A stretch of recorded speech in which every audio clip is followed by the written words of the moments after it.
I am cautioning and warning this government.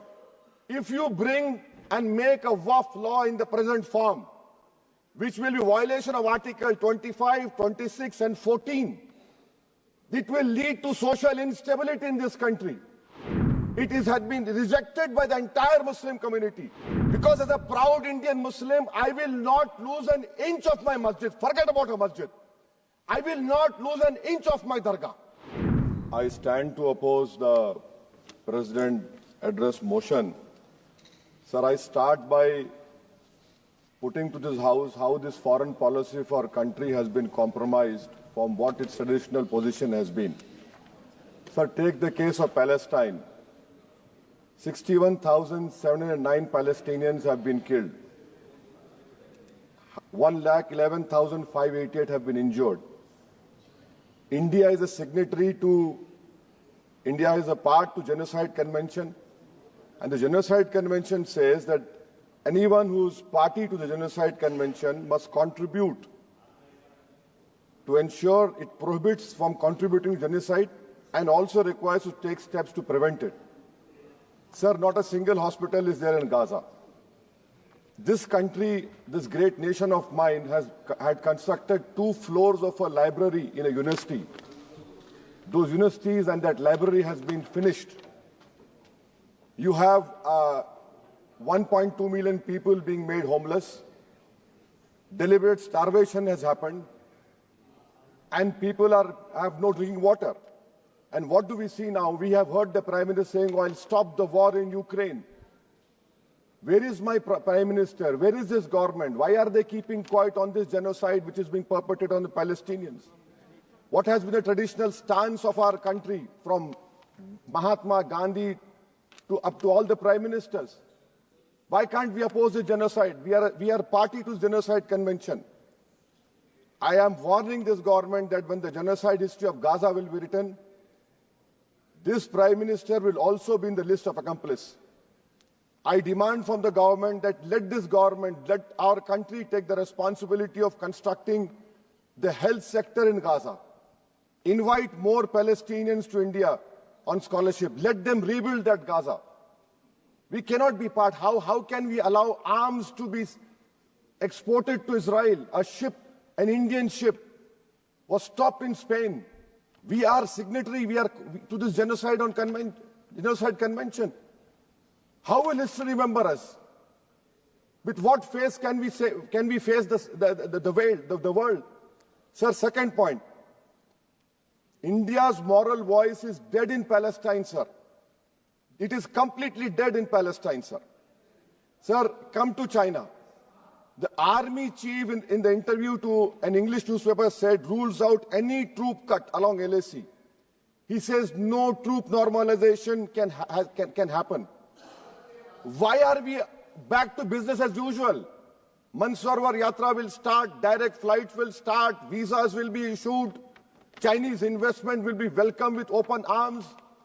Can we patrol those 25 patrolling points which we lost? Can we go and patrol in the buffer zones of Galwan, Pongsong Su, Gogra, Hot Spring and Kailash Range? No. With what we have lost 2,000 square kilometers of land, and it is back to business with China. I strongly condemn this step which this government is taking in the fear of China. Come to USSR. Pew Research study had said that 7.25 lakh unauthorized immigrant Indians are in USA. And 18,000 are in final list for removal. Are we going to accept all this 7.25 lakh? Are we going to accept this 18,000 who are in final list for removal? How many aircrafts you require? 300 aircrafts. Can this government has imagined what the loss of remittance? What will be their employment over here? They have no policy. In Bangladesh, for one person, we are destroying a relationship with Bangladesh. When will my Prime Minister meet his counterpart in Bangladesh? I fear, sir, that we will be out of the game. When I say the term game, the government understands that. Sir, coming to minorities, sir.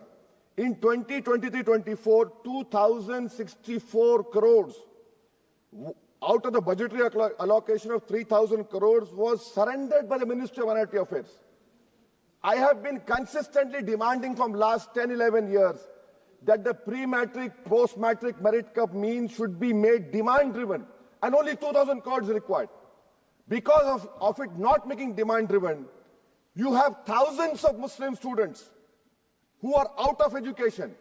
There has been empirical studies like the Kundu Committee which said that the reason for Muslim out-of-school children is financial wherewithal. You're not interested to ensure that Muslim children study. My community has the highest illiteracy rate in women. I have only 3 graduates out of 100. You're after Jamia Millia, you're after AMU. And madrasa you have cut down, yes, you don't read. You have cut down the money on madrasa also. I mean, if you read, you'll know. So why can't you do it, sir? And that is why I say, sir, this PMVJK scheme, come to Mustafabad and Okla and see.